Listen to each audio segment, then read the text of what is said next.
وحده والصلاة والسلام على من لا نبي بعد أما بعد فأعوذ بالله من الشيطان الرجيم بسم الله الرحمن الرحيم سبحان الذي أسرى بعبده ليلا من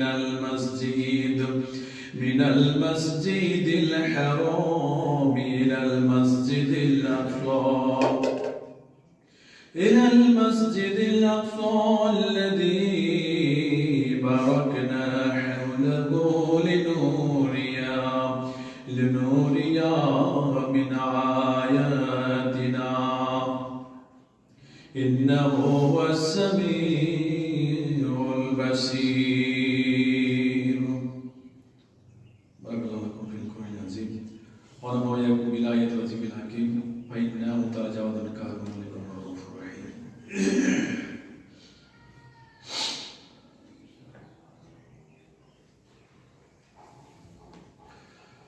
الحمد لله نحمده ونستعينه ونستغفره ونؤمن به ونتوكل عليه ونعوذ بالله من شرور أنفسنا ومن سيئات أعمالنا من يهده الله فلا مضل له ومن يضلله فلا هادي له ونشهد أن لا إله إلا الله وحده لا شريك له وأشهد أن محمدا عبده ورسوله الذي أرسله بالحق بشيرا ونذيرا وداعيا إلى الله بإذنه وسراجا منيرا. أما بعد فقد قال الله تعالى في كلامه المجيد الفرقانه الحميد أعوذ بالله من الشيطان الرجيم بسم الله الرحمن الرحيم إن الله وملائكته يصلون على النبي يا أيها الذين آمنوا صلوا عليه وسلموا تسليما. اللهم صل على محمد وعلى آل محمد كما صليت على إبراهيم وعلى آل إبراهيم إنك حميد مجيد. اللهم بارك على محمد وعلى آل محمد كما باركت على إبراهيم وعلى آل إبراهيم إنك حميد مجيد. সম্মানিত মুসল্লিবৃন্দ, আমরা খুতবার শুরুতে সেই মহান দরবার শুকরিয়া আদায় করি যে আল্লাহ তাআলা আমাদেরকে এই পবিত্র রজব মাসের শেষ জুমায় আল্লাহ তাআলা আমাদেরকে হাজির করেছেন। এই জন্য ইনশাআল্লাহ দরবারে আমরা শুকরিয়া আদায় করি আলহামদুলিল্লাহ। শত কোটি দুরূদ এবং সালাম বর্ষিত হোক সেই রাসূলের উপরে যে রাসূলকে অনেকগুলি দিয়েছিলেন মুজিজা, তার মধ্যে মিরাজ একটা মুজিজা। আল্লাহ রাসূলকে মিরাজে নিয়েছিলেন, যে মিরাজের মাধ্যমে অনেক শিক্ষা অনেক অভিজ্ঞতা অর্জন করে এসে তিনি ওনার উম্মতকে সব কিছু পরিষ্কারভাবে বলে দিয়েছিলেন। তো এই মিরাজটা একটা মুজিজা। তো মিরাজটা কেউ কেউ বলে রজব মাস 27 তারিখ, তবে অধিকাংশ আলেমের মতে মিরাজ কোন মাসে কোন তারিখে হয়েছে এটা আবার কেউ বলছে, কেউ বলতে পারবে না। তো মিরাজ হয়েছে, এটা সত্য। তো যা হোক, আজকে আপনাদের সামনে যে মিরাজ সম্পর্কে আমি বিষয় আলোচনা শুরু করব ইনশাআল্লাহ। তৌফিক ইল্লা বিল্লাহ। আমি আপনাদের সামনে বনী ইসরাঈল থেকে একটা আয়াত তেলাওয়াত করেছি। এই আয়াতকে সামনে রেখে আজকের আলোচনা। তো আল্লাহ তাআলা পৃথিবীতে অনেকগুলি নবী এবং রাসূল পাঠিয়েছিলেন।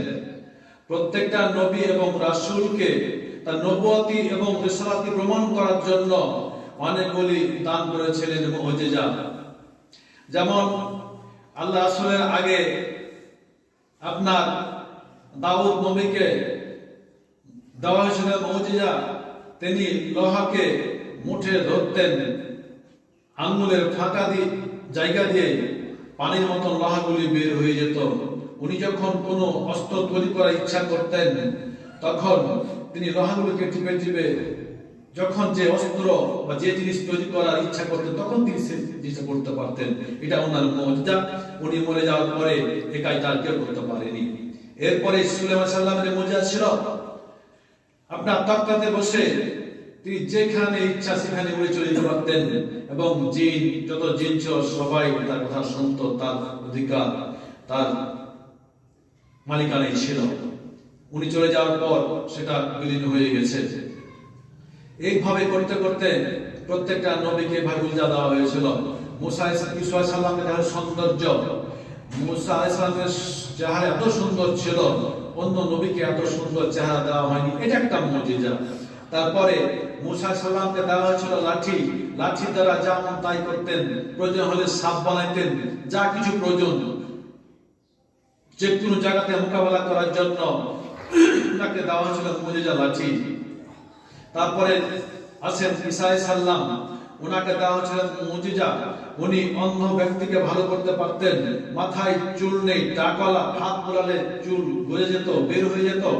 এবং হাতে যখন আঙ্গুল, হাত যখন বগলের নিচে রাখতেন, হাত চকচক করত। তিনি মৃত জিনিসকে জীবিত করতে পারতেন। মাটি দিয়ে পাখি তৈরি করে প্রাণ দিয়ে উড়িয়ে দিতে পারতেন। ওনার এই ছিল মুজিজা। তারপরে রাসূলকে দেওয়া হয়েছিল মুজিজা। কতটি মুজিজা দেওয়া হয়েছিল! যতজন নবী এবং রাসূলকে দেওয়া হয়েছিল মুজিজা, আল্লাহ রাসূলকে একাই দেওয়া হয়েছিল। একাই দেওয়া হয়েছিল। আল্লাহ রাসূলকে অনেক মুজিজা দেওয়া হয়েছিল। কোরআন একটা মুজিজা, অন্য নবীর মুজিজা মরার সাথে সাথে শেষ। নবীর মুজিজা এখনো আছে, এখনো আছে। সেটা হচ্ছে কোরআন। এবং মিরাজটাও একটা আল্লাহ রাসূলের মুজিজা। মিরাজটাও একটা মুজিজা। দেখেন, এখন আল্লাহ রাসূল মিরাজে কেন গেলেন, যাওয়ার কারণটাই বা কি? সংক্ষিপ্ত আকারে বলছি, অনেক লম্বা চড়া ঘটনা বলতে বলতে যে 5 মাস শেষ হয়ে যাবে। যেহেতু আপনারা শুনেছেন, একটু মানে এটা একটা গুরুত্বপূর্ণ বিষয়। আমরা মিরাজের মধ্যে কি পেলাম, আল্লাহ রাসূল মিরাজে কেন দেওয়া হলো, একটু আপনাদের রিপ্লাই করে দেওয়ার জন্য, নতুন ভাবে শুরু করে দেওয়ার জন্য আমি সেটা ধরলাম। যেহেতু অধিকাংশ সালের মধ্যে মিরাজটা যদিও বলে যে কোন মাসে হয়েছে, আমরা জানি যে 27 এটা যোগ হয়েছে। তো যা হোক, আমি হয়েছে আমি বলছি না, যেহেতু আমি এত আলেম নই যে নিশ্চিত বলবো না যে আমি রজব মাস 27 তারিখে হয়েছে, তবে মিরাজ হয়েছে। তো আল্লাহ রাসূল যখন বড় হলেন, প্রথম হালেমার গৃহে বড় হলেন, আস্তে আস্তে চাচা আবু তালেব, আব্দুল মুত্তালিব মারা যাওয়ার পরে চাচা আবু তালেব আস্তে আস্তে বড় হলেন। তারপর নবুয়ত পেলেন। নবুয়ত পাওয়ার পর যখন তিনি পাহাড়ে গেলেন, পাহাড়ে গিয়ে যখন ইয়া শাবাব ডাক দিলেন, তখন সমস্ত মানুষরা চলে আসলো। আল্লাহ রাসূল বললেন, শোনো, আমি যদি তোমাদের একটা কথা শিখিয়ে দিই, সেটি তোমরা পালন করতে পারো, তাহলে সারা আরবের মানুষ তোমাদের গোলাম হয়ে যাবে। একটা কথা মানতে পারো, হে আবু তালেব, হে আবু জাহেল, হে আবু লাহাব, যত আমার কাছে আমার বংশ বা বাইরের লোক আছে তারা, যদি তোমরা আমার একটা কথা মেনে নিতে পারো, গোটা আরব তোমাদের আয়ত্তে চলে আসবে। সমস্ত আরববাসী তোমাদের কথা মতো উঠবে আর বসবে। হে মুহাম্মদ, বলো একটা কথা কি, আমরা যে এত বড় একটা ক্ষমতা পাই, আমরা একটা কথা মানতে অসুবিধা কি? তিনি বললেন যে কুলু লা ইলাহা ইল্লাল্লাহ তুফলিহু, তোমরা একটা কথা বলো তাহলে তোমরা সব সফল কাম হয়ে যাবে, সব জায়গাতে সফল কাম হবে। তারা বলছে, মুহাম্মদ তুমি এতক্ষণে এমন একটা কথা বলছো আমাদের সামনে যে তুমি আমাদের বংশকে কলঙ্কিত করে দিলে, আর তুমি এত বড় কথা, অন্যায় কথা বললে যে আমাদের সমস্ত ধর্ম দেব দেবতাকে তুমি পান নিচে একবারে দেবে দিলে। তুমি কত বড় খারাপ মানুষ যে কাজকে করতে পারে না। যদি ইহুদিরা তাও তো তারা তিনটা খোদা মানে, তার তিনটা খোদা বলে, আর তুমি আমার 360টা দেব দেবী তো বাদ দিচ্ছ, একটা মাত্র খোদা তুমি প্রচার করতে এসছো বা দাবি করছো। তুমি কত বড় খারাপ মানুষ। সবাই আসলে নির্যাতন, মার কাটকাট শুরু হয়ে গেল। আবু লাহাব বেড়ে গেল, এত বড় সাহস, পাথর তুলে একদম রাসূলকে মারার জন্য রেডি। রাসূল কষ্ট পেলেন, আল্লাহ কষ্ট সহ্য করতে পারল না।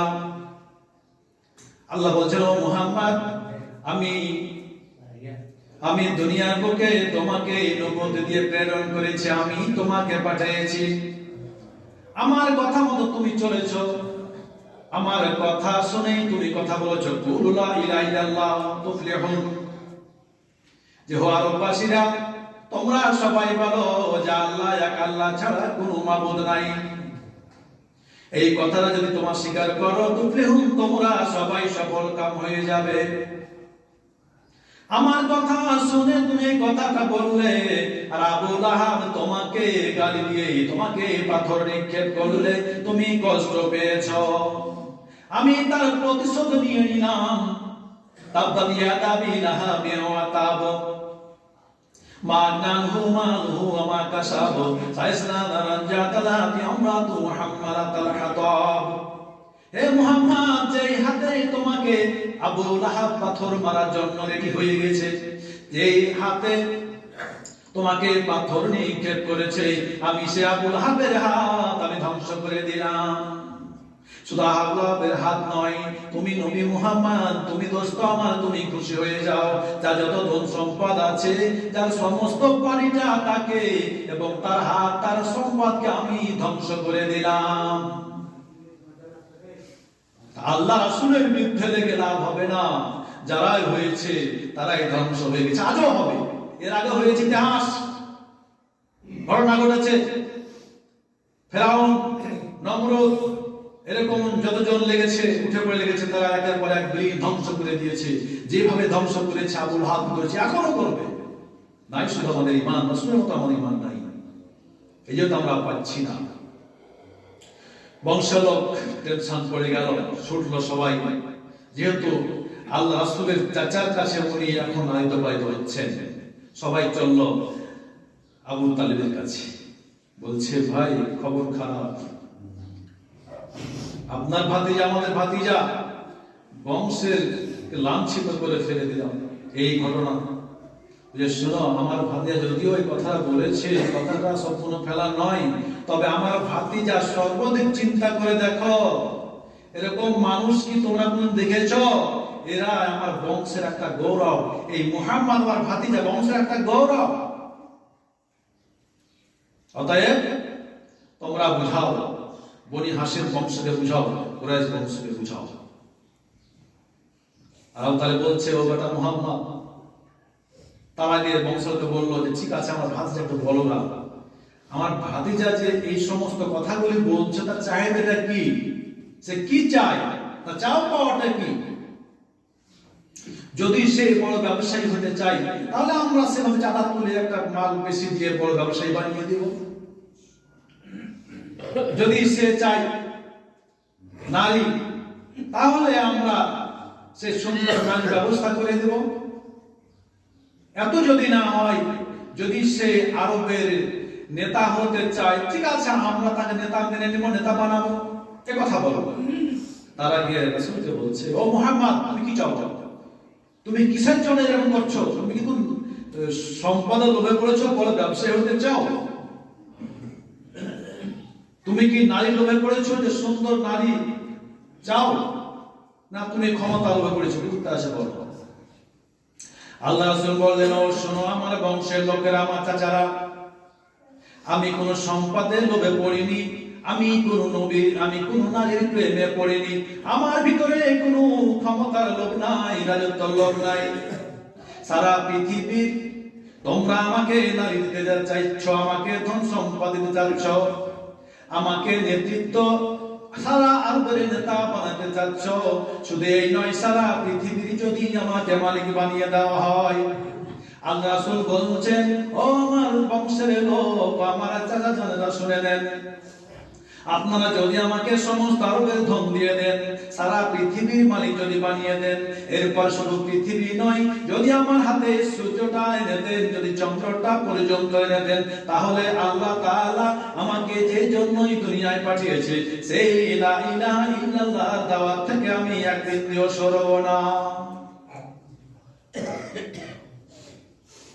এখন বর্তমান মুসলমানদের ঈমান লুটার জন্য যে ইহুদি খ্রিস্টানরা অর্থের লোভ দিচ্ছে, অর্থের লোভে অনেক ধর্ম ত্যাগী হয়ে যাচ্ছে। এই ধর্মের লোভ, ক্ষমতার লোভ, নারীর লোভ শুধু এখন নয়, রাসূলকে দেওয়া হয়েছিল। রাসূল বলছেন, কিসের এটা বলছো? শুধু আরবের কথা বলছো? সারা পৃথিবীর সম্পদ, সারা পৃথিবীর ক্ষমতা, সারা পৃথিবীর মালিক যদি বানিয়ে দাও, শুধু এখান থেকে শেষ নয়, যদি চন্দ্রটাও যদি আমার হাতে তুলে দাও, যদি সূর্যটাও এনে দাও, তারপর আমি এই পথ থেকে সরব না।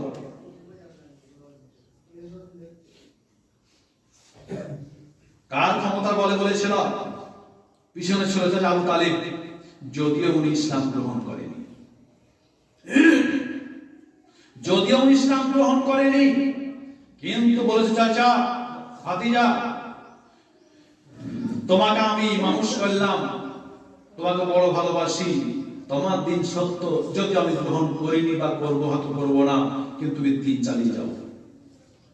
তোমার পিছনে যত শক্তি, অর্থ, যা সহযোগিতা দরকার, আমি সাহায্য করে চালিয়ে যাব। রাসূলের চাচা আবু তালিব ছায়ার মতো পিছন থেকে সাহায্য করেছিলেন, কেউ কিছু করতে পারেনি। রাসূল নির্দ্বিধায় দাওয়াত দিয়েছিলেন। আসলে যতদিন পর্যন্ত দিন আল্লাহ পৃথিবীতে রাখবেন, মুসলমানের সংখ্যা কম না বেশি, মুসলমান ইসলামের দিকে নাই, ইসলাম মানে না, এদিকে আল্লাহ দেখবেন। যতদিন রাখবেন, প্রয়োজন হলে ইহুদি, খ্রিস্টান, কাফের, বেঈমানদের সাহায্য নিয়ে ইসলাম টিকে রাখবে। যেমন মুহাম্মদ সাল্লাল্লাহু আলাইহি ওয়াসাল্লামকে সাহায্য করেছিল সবাই আবু লাহাব পন্থী, তাদের সহযোগিতায় তিনি নির্দ্বিধায় দিনের দাওয়াত চালিয়ে গিয়ে আজকে পৃথিবীতে, সারা পৃথিবীতে আলো ছড়িয়ে দিয়ে গেছেন। এখান থেকে প্রমাণ হয়, আল্লাহ ইচ্ছা করলে ইসলাম চায়, তাহলে যার মাধ্যম দিয়ে হোক, বেঈমান, কাফের, মুশরিকদের হাত দিয়ে হোক, সেখানে আল্লাহর সামনে জ্বালবে। এটাই তার প্রমাণ। এতে মানুষ চাক আর না চাক, যদি আল্লাহ চাই তবে। এই যে আমরা নামাজ পড়ি না, নামাজ না পড়লে ক্ষতি কার? ছোট বাচ্চা স্কুল না গেলে বলে যে বাবা স্কুল যাও না, কাল লস। তুমি যদি লেখাপড়া করে মানুষ হও, তুমি গাড়ি ঘোড়ায় চড়বা, তুমি বিমানে চড়বা, 10 তলা বিল্ডিং, এসি গাড়িতে চড়বা, আর তুমি যদি লেখাপড়া না করো, বাবা সারা জীবন ঢোকে ঢোকে রক্ত খেতে জীবন যাবে। লেখাপড়া করলে তোমারই লাভ, না করলে তোমারই লস, আমরা বলি বাচ্চাদেরকে। তন্দ্রুপ আল্লাহ নামাজ কায়েম করতে বলেছে। কিয়ামতের মাঠে প্রথম প্রশ্নটা 1 নম্বর আসবে, নামাজি ছিলে কিনা। যদি না, আর প্রশ্ন করবে, যাও, হয়েছে তোমার অকৃতকার্য তুমি। তা আমরা নামাজ পড়লে আমাদের লাভ, না পড়লে আমাদেরই লস। কারণ যদি আপনার ইসলাম টিকায়, জান্নাত খালি রাখবে না। ইহুদি, খ্রিস্টান, হিন্দুদেরকে কালেমা দাও, ওরাই ইসলাম গ্রহণ করে মুসলমান হয়ে ওরাই মুর্শিদাবাদ করবে। দেখেন অহরহ বেঈমান কাফের ইসলাম গ্রহণ করছে। বাবরি মসজিদ যারা ভেঙেছে, বালবান সিং সেও ইসলাম যে প্রথম সফল করেছিল, সে মুসলমান হয়ে এখন মুসলমানের পক্ষে জিহাদ করছে। মুসলমান না হলে কি হবে? আল্লাহ যেখানে ইসলামের আবাদ করবে, বেঈমান কাফেরকে দিনের দাওয়াত দিয়ে সে মসজিদ আবাদ ব্যবস্থা লাগিয়ে দিবে। আপনার মতো মুসলমান আমার মুসলমান হয় না বলে কি হবে? তারপরও যদি অসুবিধা হয়, আল্লাহ সেই দিন জান্নাতি মানুষ তৈরি করে জান্নাতে ভরবে, খালি রাখবে না। অতএব ইসলাম পালন করলে আমাদেরই লাভ, পালন না করলে আমাদেরই লস। তো যে আবু তালেব আল্লাহ রাসূলকে ছায়ার মতো রেখেছিলেন, বিপদ আপদে সাহায্য করেছিলেন, কাফের বেঈমানেরা ভয় করত রাসূলের গায়ে আঘাত হাত দিতে, সেই আল্লাহ রাসূলের চাচা নবুয়ত পাওয়ার পর দশম হিজরিতে, নবুয়তের দশম বর্ষ কে বলছে নবুয়ত দশম বর্ষ, কে বলছে হিজরতের ষষ্ঠ, কে বলছে নবম, কে বলছে দশম, যাও আল্লাহ রাসূলের চাচা দুনিয়া থেকে বিদায় হয়ে গেলেন। তারপরে যাবতীয় পরামর্শ সম্পদ দিয়ে সাহায্য যিনি করতেন সহধর্মিণী খাদিজা রাদিয়াল্লাহু তাআলা আনহা, তিনিও সেই বৎসর দুনিয়া থেকে বিদায় হয়ে গেলেন। আল্লাহ রাসূল কষ্টে পড়ে গেলেন, দুঃখের বৎসর ছিল সেই সালটা। সেই বৎসরটা আল্লাহ রাসূল মন মরা হয়ে ঘুরছেন। আল্লাহ বুঝে নিলেন যে এই মুহূর্তে আমার দোস্তকে সফরে নিয়ে গিয়ে তার সমস্ত দুঃখ দুর্দশা দূর করা দরকার। তাছাড়া এই দুনিয়ার বুকে নতুন নতুন সারা পৃথিবীতে রাসূলের ধর্ম প্রচার চলবে, রাজত্ব চলবে। পৃথিবীর সমস্ত নিয়ম কানুন, সমস্ত কলা কৌশল দিয়ে দেওয়া দরকার। এই জন্যই আল্লাহ তার হাবিবকে তার কাছে ডেকে নিয়েছিলেন। এটার নাম হচ্ছে মেরাজ। মেরাজ শব্দটি, মেরাজ আল্লাহর কাছে তিন ভাবে গেছিলেন। কি আমরা যখন মঙ্গল গ্রহে যাই, তখন যিনি যাবেন, যে বৈজ্ঞানিক যাবেন, ওনাকে সেই রকম পোশাক পরানো হয়, অক্সিজেন সিলিন্ডার দিয়ে দেওয়া হয়, তারপরে কিছু খাদ্য পানি, যা কিছু, এক কথায় মঙ্গল গ্রহে সফর করার জন্য যা কিছু দরকার উপযুক্ত জিনিস সব কিছু রেডি করে পাঠানো হয়।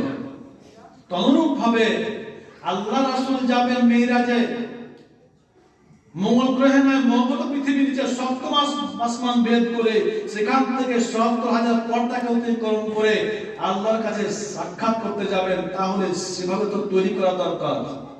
এই জন্যই যেই দিন উনাকে মিরাজে নিয়ে যাবেন, মিরাজ কিন্তু রাত্রিতে হয়েছিল।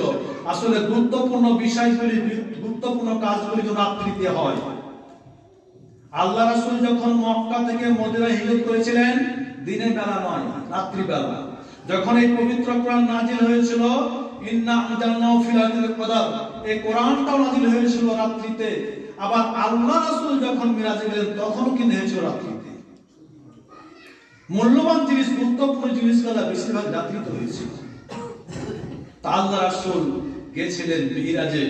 ইসরা, এখানে বলা আছে সুবহানাল্লাযী আসরা বিআবদিহি মিনাল মাসজিদিল হারাম ইলাল মাসজিদিল আকসা। এখানে যে ইসরা আর যে মিরাজ, ইসরা শব্দের অর্থ হচ্ছে আপনার এই যে মক্কা থেকে আপনার বাইতুল মুকাদ্দাস, এটা হচ্ছে ইসরা, আর মিরাজ হচ্ছে অলৌকিক সিঁড়ি। আল্লাহ বলেন, ও জিবরাইল, তুমি বেহেশত থেকে বুরাক নিয়ে যাও, আমার হাবিবকে কাবা শরীফ থেকে বাইতুল মুকাদ্দাস পর্যন্ত বুরাক আরোহণ করে পৌঁছায় দাও সঙ্গে করে। এবার জিবরাইল সাল্লাম বেহেশত থেকে বুরাক নিয়ে আসলেন। কে বলছে মক্কা থেকে, আবার কেউ বলছেন তার প্রভু উম্মে হানির ঘর থেকে নিয়ে আসলেন মক্কা শরীফের পূর্বে গেটে আবু জমজমের কাছে নিয়ে আসলেন। এরপর আল্লাহ রাসূলকে মিরাজে নিয়ে যাবেন। একদম সুন্দর একটা পরিবেশ তৈরি করার জন্য তিনি সেখানে তাকে বুক থেকে পেট পর্যন্ত ফিরে দেওয়া হলো এবং ভিতরে যা কিছু ছিল সবকিছু বের করে দিলেন। এরপরে তার মধ্যে কিছু হিকমত, কলাকৌশল, অনেকগুলি জিনিস ভরে দেওয়ার পর এবং সেখানে আবু জমজমের পানি দিয়ে ধুয়ে দেওয়ার পরে হিকমত এবং কলাকৌশল ঢুকিয়ে দেওয়ার পর সিলাই করে দিয়ে একদম সমান করে দিলেন, যোগ্য করে দিলেন। এমন যোগ্য করলেন যাতে সফর করতে পারেন, এই যে মঙ্গল গ্রহে যাওয়ার মতো।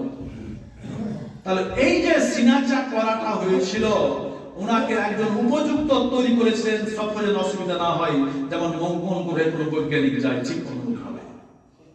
এরপর জিবরাইল সাল্লাম ছুটলেন বুরাক নিয়ে একবার বাইতুল মুকাদ্দাস। তো বাইতুল মুকাদ্দাসে কে বলছে যাওয়ার সময়, কেউ আসার সময়, দুটা মত পাওয়া যায় যে সেখানে সমস্ত নবীদের রূহ বা নবীরা যেভাবে হোক হাজির হয়েছে, সমস্ত নবীদের নিয়ামত করেছিলেন উনি। এই জন্য উনি হচ্ছেন ইমামুল আম্বিয়া। কোন নবীকে ইমামুল আম্বিয়া বলা হয় না। সেই বাইতুল মুকাদ্দাসে সমস্ত নবীদেরকে নিয়ে উনি নামাজ আদায় করলেন, 2 রাকাত নামাজ আদায় করলেন। এরপর বক্তব্য শুরু হলো। একজন নবীর বক্তব্য শুরু হলো। ইব্রাহিম সাল্লাম বক্তব্য দিচ্ছেন যে আল্লাহ তোমার শুকরিয়া আদায় করি যে আমাকে তুমি আবুল আম্বিয়া বানিয়েছো, আমাকে মুসলমানের পিতা বানিয়েছো, নবীদের পিতা বানিয়েছো, আমাকে একাই উম্মত বানিয়েছো, আমাকে 40 দিন আগুনে থেকে আমাকে সেখান থেকে বের করে বা আগুন থেকে তুমি বের করে মুক্ত করেছো। আল্লাহ তোমার শুকরিয়া। এরপর একের পর এক বক্তব্য শুরু হয়ে গেল। ইয়াকুব নবীর বক্তব্য শুরু হয়ে গেল, ইউসুফ নবীর বক্তব্য শুরু হয়ে গেল, সুলাইমান দাউদ এভাবে বক্তব্য শুরু হয়ে গেল, ঈসা মুসা এভাবে বক্তব্য শুরু হয়ে গেল। শেষ পর্যন্ত আল্লাহ রাসূল বক্তব্য দিলেন যে শুকরিয়া আল্লাহ, আল্লাহ আমাকে হাবিব বানিয়েছেন, আল্লাহ আমাকে অনেকগুলি মুজিজা দান করেছেন, আর শ্রেষ্ঠ মুজিজা মিরাজটাও আমার জন্য হয়েছে, একটা মুজিজা। আল্লাহ রাসূল বক্তব্য দিলেন। এবার মক্কা থেকে বাইতুল মুকাদ্দাস পর্যন্ত বুরাকে গেলেন। এবার সেখান থেকে যাবেন মিরাজ। অলৌকিক সিঁড়ির মাধ্যমে চলতে আরম্ভ করলেন। প্রথম আসমান গেলেন, নক করলেন জিবরাইল। বলছে কে? রাসূল বলছে কে? বলছে আমি জিবরাইল। সাথে কেউ আছে? বলছে হ্যাঁ, নবী মুহাম্মদ সাল্লাল্লাহু আলাইহি ওয়াসাল্লাম আছে, সঙ্গে আছে। আদম আলাইহিস সালাম বললেন মুহাম্মদকে দুনিয়ায় পাঠানো হয়েছে? জি পাঠানো হয়েছে। আর সঙ্গে আসলো কিভাবে? বলছে নেক সন্তানকে ধন্যবাদ, নেক নবীকে ধন্যবাদ। আদম আলাইহিস সালাম মুহাম্মদ সাল্লাল্লাহু আলাইহি ওয়াসাল্লাম বললেন নেক সন্তান বললেন। তাহলে আদমের সন্তান হচ্ছে মুহাম্মদ, আমরাও। তো অনেকে বলি যে মুহাম্মদ মাটির তৈরি নয়, নূরের তৈরি। তো আমরা সবাই জানি দুনিয়া থেকে মাটি নিয়ে আদমকে তৈরি করলো, আর সে আদমের পৃষ্ঠদেশ থেকে ওরস থেকে মহাসমানের জন্ম হলো। তাহলে পিতা একরকম আর সন্তান একরকম, কেমন কথা হলো? এটা আমাদের ধারণা ভুল। আল্লাহ রাসূলকেও ওই মাটি থেকেই তৈরি করা হয়েছে, আমরাও মাটি থেকে। কিভাবে তৈরি হয়েছে? মাটি থেকে আপনাদের বলেছিলাম যে পৃথিবীতে মানুষ বানানোর একটা মেশিন তৈরি করেছে। একটা হচ্ছে মহিলা আর একটা হচ্ছে পুরুষ। এই মাটি থেকে ধান তৈরি হচ্ছে, এই মাটি থেকে আম হচ্ছে, এই মাটি থেকে কলা হচ্ছে, চিনি সব এই মাটি থেকে হচ্ছে। আর 2টা মেশিনে এই মাটি জিনিসগুলো করা হচ্ছে। শস্যগুলি, খাদ্যগুলি একটা মহিলা নামক মেশিন, একটা পুরুষ নামক মেশিনে ভরা হচ্ছে। ওই খাদ্যগুলি দিয়ে পুরুষের গায়ে রক্ত হচ্ছে, রক্ত থেকে শুক্রাণু হচ্ছে, আর মহিলা মেশিন থেকে রক্ত থেকে ডিম্বাণু হচ্ছে। 2 জনের ক্রসে মানুষ তৈরি হচ্ছে। অতএব আমরা সবাই মাটি থেকে তৈরি হচ্ছি।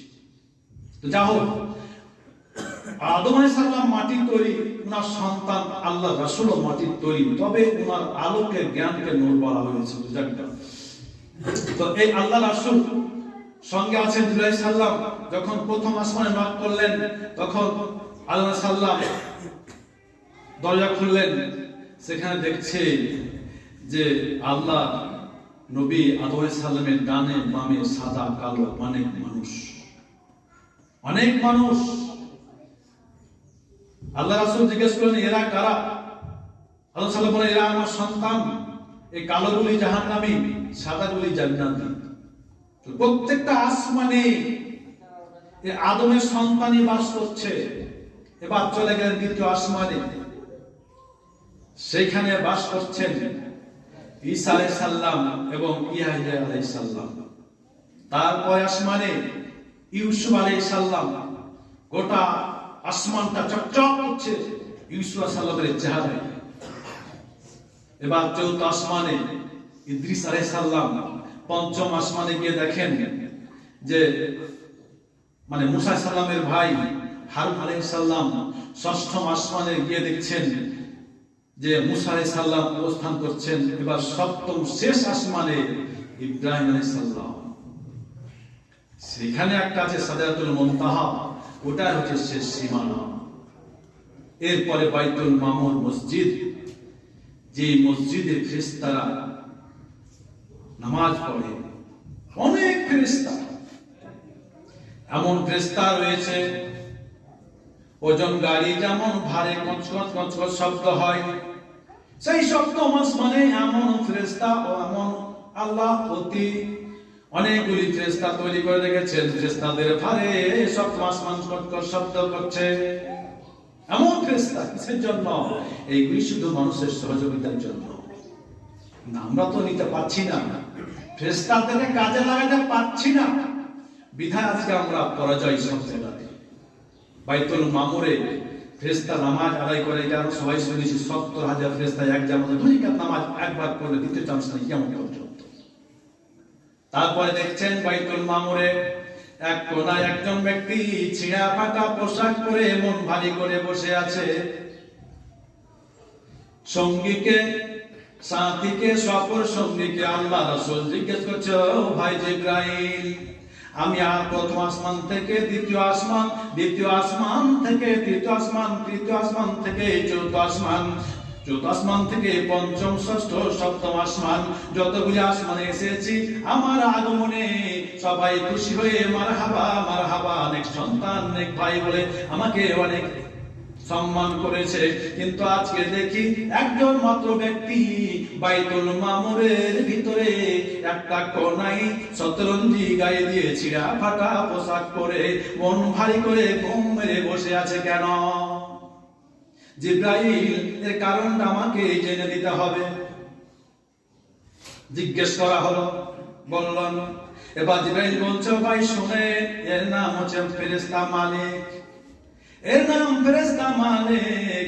যখন জাহান্নামকে সৃষ্টি করা হয়েছে, জাহান্নামকে সৃষ্টি করার পর যখন জাহান্নামের চাবিটা মালিক ফেরেশতার হাতে দিয়ে দেওয়া হলো, এরপর বলা হলো, ও ফেরেশতা মালিক, তোমাকে জাহান্নামের গেট মান বানিয়ে দেওয়া হলো, তোমাকে জাহান্নামের এই জাহান্নামের দরজা তোমাকে মালিক করে দেওয়া হলো।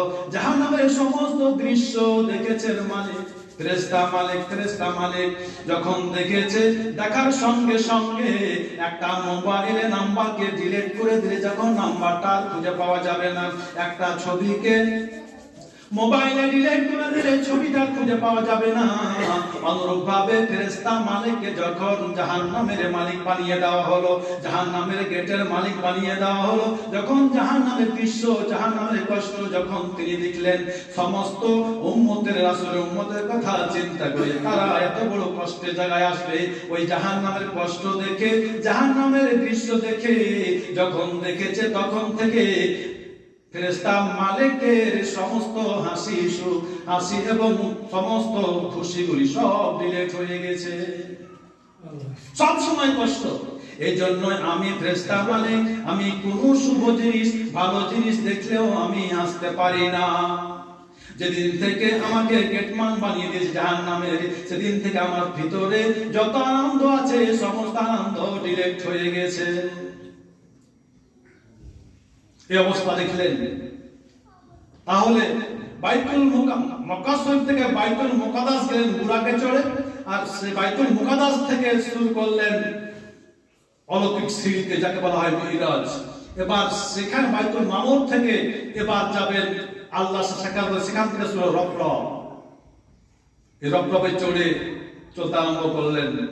অনেকে বলে যে জিবরাইল আজ যেতে পারেনি, কিন্তু না, যেখানে আল্লাহ অবস্থান করছেন, আল্লাহ সিংহাসনটাই তো চারজন ফেরেশতা কাঁধের করে দাঁড়িয়ে আছে, যদি ওখানে ফেরেশতা থাকতে পারে তো জিবরাইল যেতে অসুবিধা কি? জিবরাইল সব সময় সফর সঙ্গী।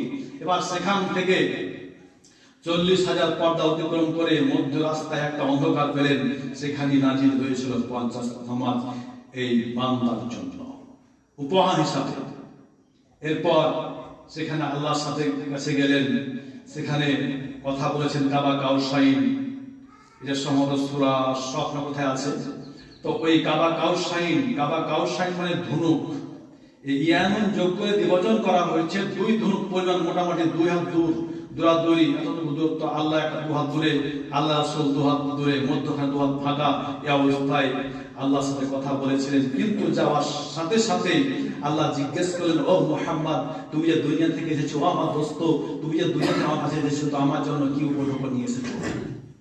তো যাও, সময় শেষ, সামনের জুমায় পর থেকে আলোচনা করবো। আমা তাওফিক ইল্লা বিল্লাহ, ইন্নাল্লাহা ইয়ামুরু বিল আদলি ওয়াল ইহসানি ওয়া ইতাইল কুরবা ওয়া ইয়ানহা আনিল ফাহশাই ওয়াল মুনকারি ওয়াল বাগহি ইয়া'ইযুকুম লা'আল্লাকুম তাযাক্কারুন ওয়াজকুরুল্লাহ তাআলা ওয়া আকবার। বিশেষ করে একজন ব্যক্তি আল্লাহর ঘরে 100 দান করেছেন। আল্লাহ খুববান নামার আগেই আমি সহ তোমার কিছু হতভাগা গোলাম পাপী মুসল্লিকে নিয়ে আমি তোমার কাছে প্রার্থনা করি, আল্লাহ যে